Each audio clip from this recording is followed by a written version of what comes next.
성도들의 신앙생활하는 모습이 다 다른 것을 볼 수가 있습니다. 저는 그 가운데에 대표적인 두 부류의 성도들이 있다고 보는데, 한 부류는 자기 의로 신앙생활을 하는 바리새인과 같은 그런 사람들이 있고, 한 부류는 두렵고 떨림으로 신앙생활을 바르게 하려고 늘 힘쓰는 세리와 같은 이들이 있다는 것입니다. 물론 그 외의 각양의 모습으로 신앙생활하는 이들도 있지만 이 두 부류가 신앙생활의 대표적인 모습이라고 보는 것입니다. 기도도 마찬가지입니다. 바리새인적인 기도와 세린과 같은 기도가 있습니다. 본문 말씀에도 자기를 의롭다고 여기고 다른 사람을 멸시하는 자들에게 비유로 하신 말씀으로 이와 같이 기도하는 두 부류의 사람에 대해서 말씀하고 있습니다. 본문을 보면 바리새인과 세리가 성전에 올라가서 기도하는데 어떤 모습으로 기도하고 있습니까? 바리새인은 습관에 따라 따로 서서 기도하고 있다고 말씀합니다. 바리새인들은 어떤 이들입니까? 이 사두개파 에셈바와 함께 유대 3대 당파 중 하나로서 그 예수님 당시에는 종교적으로나 또 사회적으로나 가장 큰 세력이었습니다. 이들은 유대인의 종교 지도자들로서 율법을 철저히 지켰죠. 당시의 사람들에게서 경건하고 의롭다고 존경받는 그런 계층의 사람들이었습니다. 그러나 그들은 지나친 율법주의와 또 형식주의에 치우쳐서 주님과 세리 요한에게 호되게 책망을 받기도 했습니다. 사람들에게는 존경받는 그들의 신앙생활하는 모습이 우리 주님께 책망받는다는 것이 아이러니하지 않습니까? 사람이 보는 것과 주님이 보시는 기준이 다르기 때문입니다. 사람은 겉모습을 보고 그 사람을 판단하지만 우리 주님은 사람의 중심을 보시기 때문인 줄로 믿습니다. 이 성경을 연구하는 사람들이 모여서 성경의 가르침에 대해서 이야기하던 중 이 기도가 화두로 떠올랐습니다. 이 성경을 연구한다는 사람들이 하는 말들이 기도가 정말로 어렵다는 것입니다. 기도한다는 것이 너무나 어렵고 힘들어서 어떻게 할 수가 없다고 서로 이구동성으로 말하는 것입니다. 그러나 참석자들이 저마다 그렇게 말을 할 때에 그때 연구원들에게 차를 나르던 봉사자가 웃으면서 이렇게 말했습니다. 저는요, 기도하기가 참 쉽던데요. 아침에 일어나 눈을 떴을 때에는 하나님께 영혼의 눈도 뜨게 해달라고 기도하지요. 옷을 입을 때에는 경건과 사랑의 옷도 입혀달라고 기도합니다. 세수할 때에는 영혼도 정결하게 해달라고 기도하고 또 청소할 때에는 마음 구석구석도 깨끗하게 해달라고 기도하지요. 또 식사할 때에는 영혼의 양식도 달라고 기도합니다. 지금처럼 차를 나를 때에는 사랑도 나르게 해달라고 기도한답니다. 이렇게 종일 기도하면서 보내니 제게는 기도가 하나도 어렵지 않아요. 이렇게 말했다는 것입니다. 성도 여러분들은 어떻습니까? 기도가 어렵습니까? 기도하는 것을 게을리하면서 기도하는 것이 너무나 어렵다고 말하는 사람들이 있는데 이런 사람들은 기도의 훈련이 필요한 사람들입니다. 또 기도하지 않아도 신앙생활 하는 데 있어서 별 어려움을 느끼지 않는다고 말한다면 이거는 문제 아닙니까? 정말 형식적인 신앙생활을 하고 있구나 이렇게 생각하시면 됩니다. 주님과의 관계를 돌아봐야 합니다. 주님과의 친밀한 관계를 갖기 위해서는 또 그 관계를 유지하기 위해서는 기도를 해야 하는 것입니다. 우리는 기도는 영적 호흡이라고들 말하지요. 우리가 공기를 마셔야 숨을 쉴 수가 있듯이 기도하지 않으면 주님과의 관계를 유지할 수가 없습니다. 이 주님과의 관계가 깨진다는 것은 무엇을 의미합니까? 죽음과도 같은 형벌을 의미하는 것입니다. 그래서 기도해야 하는 것입니다. 우리가 사랑하는 연인들이 만나면 어떻습니까? 헤어지기가 싫지요. 또 헤어지면 그 만날 시간을 손꼽아 기다리는 것입니다. 기도하는 것도 그렇습니다. 기도하는 그 시간이 연애하는 사람 마냥 기다려지는 것입니다. 우리가 사람과의 관계 속에서 힘들어하고 또 삶에 치이기도 하고 그럴 때 주님 앞에 나와 기도할 때 기도하는 그 시간은 주님의 위로와 힘을 얻으며 더 한층 성숙한 그리스도인으로 성장해가는 귀한 시간인 줄로 믿습니다. 우리는 주님과의 깊은 교제가 이루어지기 위해서 더 많은 기도의 시간을 가져야 할 줄로 믿습니다. 우리는 기도할 때에 정말 간절함으로, 진실함으로, 주님을 사모하는 마음으로 기도해야 할 것입니다.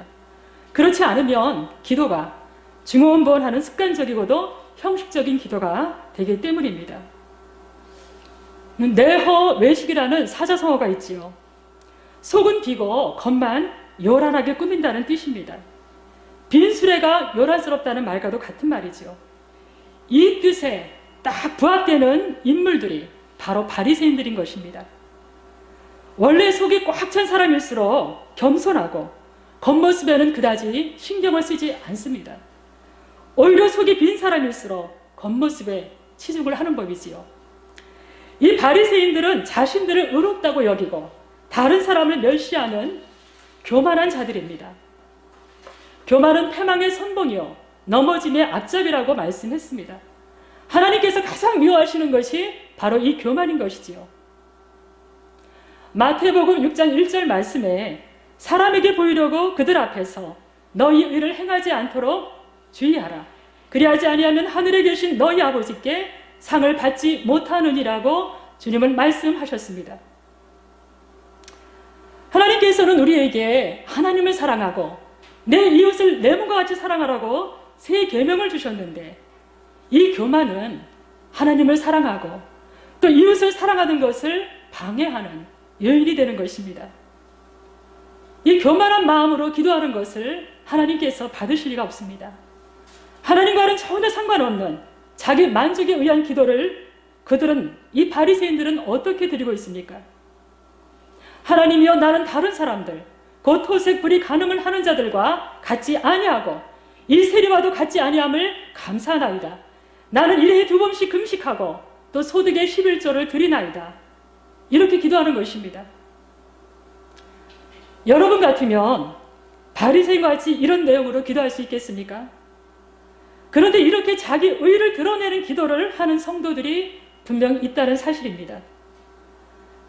그런데 마태복음 6장 6절 말씀에 보면 뭐라고 말씀하셨냐면 너는 기도할 때에 내 골방에 들어가 문을 닫고 은밀한 중에 내 아버지께 기도하라. 은밀한 중에 보시는 내 아버지께서 갚으시리라. 이렇게 말씀했습니다. 그러니까 주님은 바리새인들이 기도하는 것과는 정반대로 말씀하시는 거지요. 은밀한 중에 기도하라고 말씀하십니다. 은밀한 중에 보시는 하나님께서 갚아주신다는 것이지요. 그런데 이 바리새인들은 기도하는 시간들이 정해져 있습니다. 그들의 전통에 의해서 습관에 따라서 이 오전 9시, 또 12시, 또 오후 3시에 이렇게 세 차례 기도하는 것입니다. 그것도 그냥 기도하는 것이 아니라 서서 많은 사람들이 보는 앞에서 두 손을 들고 하늘을 우러러 큰 소리로 기도하는 것입니다. 이렇게 율법과 형식에 매인 신앙생활의 모습을 보여주고 있는 것입니다. 주님은 이렇게 외식하는 바리새인들을 향하여 마태복음 23장 23절에 말씀하셨습니다. 화 있을진저 외식하는 서기관들과 바리새인들이여 너희가 박하와 회양과 근체의 11조는 드리되 율법에 더 중한 바 정의와 긍휼과 믿음은 버렸도다. 그러나 이것도 행하고 저것도 버리지 말아야 할지니라고 말씀하셨습니다. 하나님께서는 우리에게 바라시는 것이 있다는 것입니다. 무엇을 바라실까요? 그것에 대해서 미가서 6장 8절에 그 말씀의 답이 나와 있습니다. 사람아 주께서 선한 것이 무엇임을 내게 보이셨나니 여호와께서 내게 구하시는 것은 오직 정의를 행하며 인자를 사랑하며 겸손하게 내 하나님과 함께 행하는 것이 아니냐. 이렇게 미가의 입을 통하여 말씀하셨습니다. 정의를 행하는 것. 이 정의를 행하는 것에 대해서 루터는 말하기를 하나님의 말씀을 지키는 것이라고 했습니다. 하나님의 말씀을 지키는 것이 곧 믿는 것이요 사랑하는 것이요 고난을 당하는 것이라고 그렇게 말을 했습니다. 그러면 하나님의 말씀을 지키는 것과 주님을 사랑하려면 어떻게 해야 합니까? 먼저 하나님과 함께 행하는 것이 전제가 되어야 하는데 하나님과 함께 행하는 것은 곧 하나님과 함께 살아가는 것을 말하는 것이며 하나님과 함께 살아간다는 것은 우리가 곧 그분을 닮아가야 한다는 것입니다. 저와 여러분은 아무리 힘들고 어려워도 쉬지 말아야 할 것이 바로 이 기도인 것입니다. 기도하면서 성령님의 인도하심을 따라 살아갈 때에 우리는 날마다 새롭게 변화되어져 가는 자신을 보게 될 것입니다. 우리가 육체를 따라 살지 아니하고 성령님의 다스림 가운데서 하나님의 말씀을 즐겨 행하며 주님을 사랑하는 저와 여러분들이 되시기를 간절히 바랍니다. 세리가 자기의 가슴을 치며 자신을 불쌍히 여겨달라는 것은 그 자신이 죄인임을 알았다는 것입니다. 그래서 그 죄를 고백하는 것이지요. 그런데 이렇게 보면 기도를 하면서도 회개하지 않고 기도하는 사람들이 많습니다. 그런 사람들의 기도는 대부분이 주님께 무엇을 달라고 요구하는 기도를 시작하고 그리고 마치는 것이지요.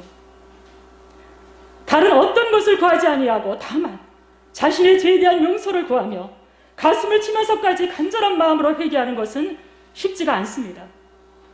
성도 여러분들도 물론 하나님의 긍휼을 바라면서 회개하는, 그런 깊이 회개하는 그런 적이 많이 있으셨을 것입니다. 그러나 근래에 가슴을 치며 깊이 회개한 적이 있으십니까? 이 회개도 하나님의 은혜가 임하여야 되는 줄로 믿습니다. 딱히 우리가 남의 것을 훔치거나 하는 어떤 그런 외적으로 드러나는 죄를 말하는 것이 아니라 내면에서의 우리 안에서 육체의 소욕에 따르고자 하는 많은 갈등과 번민 가운데에서 하나님의 뜻에 따르지 않았던 많은 그런 회개해야 할 일들이 많이 있으셨을 것입니다. 그러한 죄를 깊이 인지하며 진정으로 가슴을 치며 깊이 회개한 적이 근래에 있으셨다는 말이지요. 성령님께서 이 세리의 마음을 만져주시니 자신의 죄를 깊이 인지하며 이 죄를 내 힘으로는 어떻게 할 수가 없어서 가슴을 치며 자기를 불쌍히 여겨달라고 하나님의 긍휼을 구할 수 있는 이것이 바로 하나님의 은혜인 줄로 믿습니다. 누가복음 5장을 보면 어떤 내용의 말씀이 나옵니까? 주님께서 게네사렛 호숫가에서 그 배에 오르셔서 말씀을 전하시는 것을 이제 마치시고 시몬 베드로에게 그물을 내려 고기를 잡으라는 그 말씀이 나옵니다. 그때 베드로가 하는 말이 선생님, 우리들이 밤이 새도록 수고하였으되 잡은 것이 없지만은 말씀에 의지하여 내가 그물을 내리리이다. 이렇게 하고 그 말씀에 순종하니까 어떤 결과가 나왔습니까? 고기를 잡은 것이 힘이 많아 그물이 찢어지는지라 이렇게 말씀합니다. 그러니까 거기 있던 많은 사람들이 얼마나 기뻐했겠습니까? 자기들끼리 밤이 새도록 수고하여도 잡은 것이 없었는데 물고기가 2배에 가득 채워진 것을 보고 너도 나도 너무나 기뻤습니다. 그런데 그 중에서 가장 기뻐해야 할 사람이 누구입니까? 바로 베드로이지요. 그런데 그는 기뻐하지 않았습니다. 왜 베드로는 기뻐하지 않았을까요? 2배의 물고기가 가득 찬 것을 보고 베드로가 가장 먼저 취한 행동은 예수님의 무릎 아래에 엎드려 주여 나를 떠나소서 나는 죄인으로소이다. 이렇게 자기의 죄를 고백하는 것이었습니다. 어떠한 기대도 하지 않고 단지 말씀에 의지하여 그물을 내릴 때만 해도 주님은 선생님으로 불렀습니다. 그러나 2배의 물고기가 채워진 것을 보고는 주님이라고 부르는 것입니다. 그리고서 베드로는 자신을 나는 죄인으로소이다. 그렇게 고백하는 것입니다. 마태복음 16장 13절 이하의 말씀을 보면 주님께서 빌립보 가이사라 지방에서 제자들에게 물어보시지요. 사람들이 나를 누구라고 하더냐? 그렇게 물을 때에 제자들이 하는 말이 세례 요한이요, 엘리야요, 에레미야요 이렇게 선지자로 사람들이 알고 부르더이다. 이렇게 말을 했을 때에 주님이 다시 물으십니다. 그러면 너희들은 나를 누구로 알고 있느냐? 그때 베드로가 얼른 대답을 하지요. 주는 그리스도시요 살아계신 하나님의 아들이니이다. 이렇게 말을 했습니다. 이에 대하여 주님이 말씀하신 것이 이를 알게 한 것은 혈육이 아니요 하늘에 계신 내 아버지라고 말씀을 하셨습니다. 그렇습니다. 이 베드로가 주님의 무릎 앞에 엎드려 주님 나를 떠나서서 나는 죄인으로소이다. 이렇게 고백할 수밖에 없었던 것은 하나님께서 베드로의 마음을 만져주셨기 때문입니다. 하나님께서 우리의 마음을 만져주시면 그냥 알게 되는 것입니다. 주님을 만나면 먼저는 구원받은 기쁨과 그 다음에는 자신이 죄인임을 알게 되는 것이지요. 자신의 죄를 알게 되니 주여 나를 떠나서서 나는 죄인으로서이다. 이렇게 고백할 수밖에 없는 것입니다. 세리는 구원을 받았기 때문에 자신이 죄인임을 아는 것입니다. 저와 여러분들도 처음 주님을 만났을 때에 이와 같은 고백을 했을 것입니다. 주님과의 온전한 교제가 이루어지기 위하여 성령님께서 만져주시는 가운데에 깊은 회개를 해야 할 것입니다. 어떤 이들은 말하지요. 맨날 질질 짜면서 회개만 하느냐고요. 그런데 아닙니다. 우리는 성령 충만하지 않으면 알게 모르게 죄를 지을 수밖에 없는 연약한 자들입니다. 또 다른 사람에게 쉽게 상처를 줄 수도 있고 또 우리의 마음이 높아지기도 합니다. 교만해질 여지가 충분히 있는 그런 우리의 모습인 것이지요. 그런 나를 먼저 주님이 아시고 또 내가 잘 알고 있습니다. 그래서 날마다 자신을 돌아보면서 기도를 해야 하는 것입니다. 성령께서 생각나게 하시고 깨닫게 해주시는 그런 죄와 허물을 회개하면서 더 주님과의 친밀하고도 깊은 교제가 이루어지는 저와 여러분들이 되시기를 바랍니다. 이 바리새인들은 스스로를 의롭다고 여기고 다른 사람을 멸시하는 죄를 스스럼 없이 이렇게 짓고 있는 이유가 무엇입니까? 하나님의 의는 율법을 지킴으로써 얻는 의가 아니지요. 하나님의 아들이신 예수 그리스도를 믿는 그 믿음에 의하여 의롭다 하심을 얻는 것입니다. 그러므로 하나님을 믿는다고 고백할지라도 예수 그리스도를 부인한다면 율법에 따라 자신의 의를 세우려고 노력하는 이런 유대인들은 실상은 하나님의 의를 모르는 자들이라는 것입니다. 그렇기 때문에 자기 의로 가득한 율법주의적인 신앙생활을 하면서도 자랑하는 것이지요. 그러나 세리와 창녀들은 믿었다는 것입니다. 복음을 받아들이고 예수님을 영접했다는 것입니다. 그러면 우리 안에는 이런 바리새인적인 모습이 없을까요? 있습니다. 있을 것입니다. 성령을 조차 행하지 않는 모든 것이 죄인 것처럼 때로는 우리는 율법에 매여 죄의 종로로 탈 때가 많습니다. 그렇기 때문에 성령님의 도우심을 구하며 기도해야 하는 것입니다. 기도할 때에 성령께서 나를 붙들어 주시고 깨닫게 하시고 의의 길로 생명의 길로 인도해 주시는 줄로 믿습니다. 그래서 신앙생활을 하면서 가장 경계해야 할 것이 바로 자기 의입니다. 누가 알아줬으면 하는 마음이 우리에게는 있습니다. 저에게도 있더라고요. 보통 보면 헌금을 이만큼 했는데 또 봉사를 이만큼 했는데 어려운 사람을 도와주었는데 이런 사실들을 누구누구는 알려나 목사님은 아시려나 다는 몰라도 괜찮은데 누군가 알아줬으면 하는 그런 대상이 있습니다. 그 사람이라도 알아줬으면 그런 마음을 갖고 있을 때가 있다는 것이죠. 우리가 한 이 모든 선한 행실에 대한 칭찬을 은근히 기대한다는 것입니다. 알아주기를 바란다는 것이지요. 그러나 우리는 정말 이 모든 선한 일들이 사람은 몰라도 하나님만 아시면 된다는 것에 만족하는 그런 겸손한 신앙인이 되어야 할 줄로 믿습니다. 또 영적으로 깨어있어 날마다 성실하게 또 신실하게 하나님 앞에서 최선을 다하는 믿음의 삶을 살아야 할 줄로 믿습니다. 사람이 알아주지 않아도 모든 것을 세밀히 보시고 아시는 주님께서 우리에게 잘했다 충성된 종이라고 말씀해 주시는 그 칭찬만을 기대하시기를 바랍니다. 저는 회개란 어떤 분이 그렇게 말씀을 하시더라고요. 이 세상을 향하여 있던 죄의 마음을 하나님의 은혜의 세계로 방향을 바꾸는 것이라고요. 여러 가지 표현이 있겠습니다만 참 이 말씀이 공감이 되어집니다. 멀리 서서 감히 눈을 들어 하늘을 쳐다보지도 못하고 다만 가슴을 치며 하나님이여 나를 불쌍히 여기소서 내가 죄인입니다. 이렇게 기도하는 세리의 기도는 이전의 삶에서 돌이킨 정말 참되고도 진실한 기도인 것입니다. 그래서 주님이 뭐라고 말씀하십니까?